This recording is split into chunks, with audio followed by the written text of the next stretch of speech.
பைக்கில் ஹாரன் சத்தம் கம்மியாக வருதுன்னா இந்த ரிலே வாங்கி மாட்டி பாருங்கள். அப்போ வந்து சத்தம் அதிகமாக வரும். பார்த்திங்கன்னா நம்ம கண்டினியூட்டி செக் பண்ணிக்கலாம். கண்டினியூட்டி செக் பண்ணிட்டு எது ப்ளஸ்ஸு எது மைனஸு சுவிட்சிலேருந்து வர்றதையும் கிரவுண்டையும் செக் பண்ணிக்கணும். அதனால் மல்டிமீட்டரில் நான் செக் பண்ணிக்கிறேன். செக் பண்ணிட்டு அது தனியாக அந்த ஒயரை என்ன கலருன்னு தெரிஞ்சு வச்சுக்காங்க. நான் தெரிஞ்சுக்கிட்டு நம்மளது ஆரஞ்சு கலர் வந்து கிரவுண்டாகவும் பச்சை கலர் வந்து சுவிட்சிலேருந்து வர்றதும் இருக்குது. அந்த ரிலே வந்து எந்த இடத்துல ஃபிட் பண்ண போகிறோன்னு அதுக்காக தான் ஒயரிங் பண்ண முடியும். நீங்கள் ஒரு இடத்துல வச்சு பார்த்துக்காங்க. அதுக்கப்புறம் அதுக்காக ஒயரிங் பண்ணிக்கலாம். கம்பெனிலேருந்து வர 2 ஒயர் எடுத்து கரெக்டாக கிரவுண்டையும் சுவிட்சையும் அந்த பின்னை இன்சர்ட் பண்ணிக்காங்க.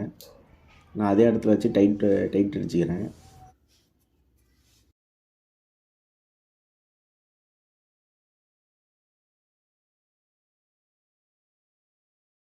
அது ஏன் 2 ஆரனுக்காக ஒரே ஆரனில் வந்து 2 ஒயர் வர மாரி ஒரு பின்லேருந்து 2 பின்னுக்கு போய் ஜாயிண்ட் அடிக்கிற மாரி லூப் அடிச்சுக்கணும்.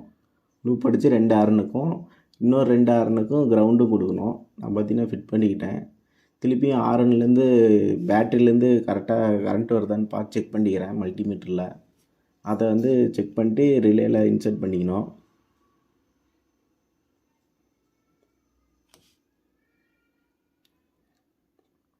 இன்சர்ட் பண்ணியாச்சு.